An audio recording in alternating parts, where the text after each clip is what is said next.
This video contains information from some, if not all, of the Assassin's Creed games. If you have not played all the games and want to stay safe, do not watch this video. Hello everyone, welcome to the channel. In this video I'm going to be talking about why was Rogue so much worse than Black Flag. And the reason for this is that I've heard the term referring to Rogue being a copy-paste of Black Flag go around a lot, and I do agree with this pretty much in its entirety. But on paper, taking a game like Black Flag, which was a good game, and copying it into a smaller version as kind of a side game, farewell to 7th gen players who hadn't upgraded their console to the next gen yet, makes really good sense and seems like it would work really well because the game that's being copied is a really good game, and turning it into kind of just a condensed version makes a lot of sense. What ended up happening was Rogue was not as great as it would have seemed on paper if it was just copying Black Flag outright.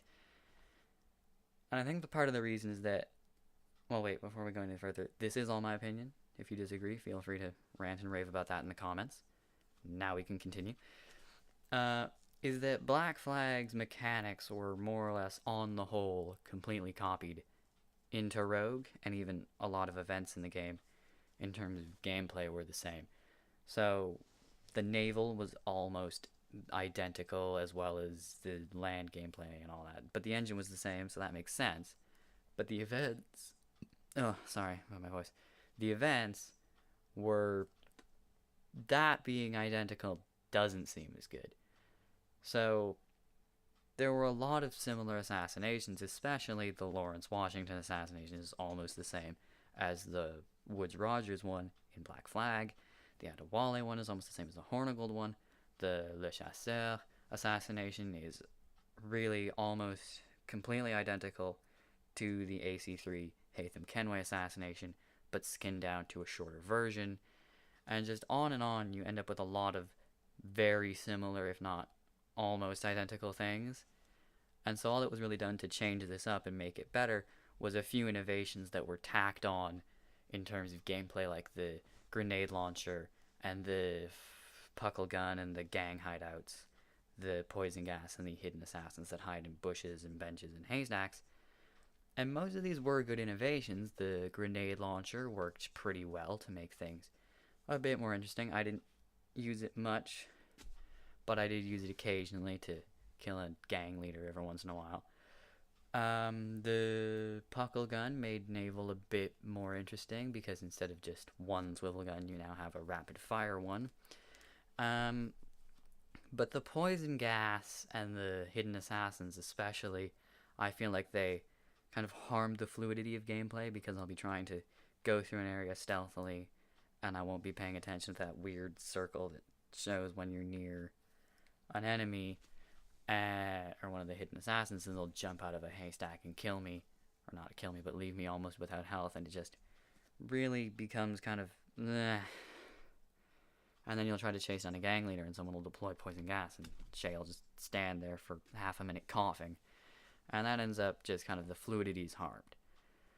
Another thing that harmed the fluidity of Rogue was the fact that its map, unlike Black Flag's, was not completely kind of seamless. Whereas in Black Flag, you could sail from one end of the world to the other without stopping for any scenes or loading or anything. In Rogue, it was cut up into the city of New York, the North Atlantic, and the River Valley. And to go between these areas, you had to go through a screen, click on some buttons, and then wait for it to load. And that just made the world seem a little less good and a little bit more... It was a worse open world for these things.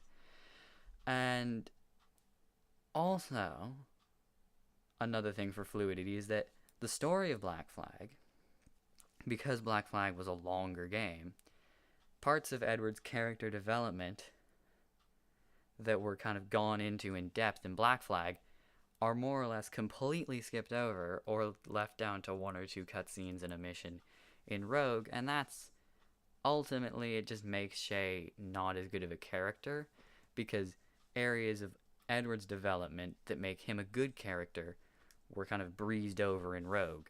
And this ultimately isn't really Rogue's fault because it was a side game to Unity, which came out the same day of the same year of the same month at the same time, exactly as Rogue, and so especially on a yearly development cycle, it became that Rogue was a very condensed version of Black Flag, and that is ultimately the problem, is that Black Flag as a game was too big to be condensed down to half its length and then be somewhat modified and have its events rearranged and turned into a shorter game. It was too big to be condensed in that way and make an effective product.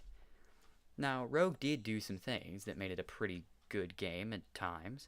The Lisbon earthquake was quite interesting, and it was also fairly historically accurate, if I do recall. And to have an earthquake that destroys an entire city match up with a real event is pretty neat. And I don't know, I guess if the Hope assassination mission made you happy, it didn't really make me happy with all the poison gas and assassins and all that. Just, I don't know, I didn't really enjoy it, but it was an innovative mission nonetheless. And the precursor site at the end of the game was also good, but there weren't enough instances of it being a unique, good game in its own right to make it a quality kind of copy-paste of Black Flag, which isn't a bad thing because it was just a side game, but Black Flag was too big to be reduced in size to half its length and turned into this little smaller game, and that ultimately just made Rogue not a great game. But I think that's about all the rambling on about my opinions on Rogue I'm going to do for today. So if you enjoyed the video, give it a like. If you want to see more of the channel, subscribe. If you think someone else would enjoy this video, share it with them, and I'll see you in the next one.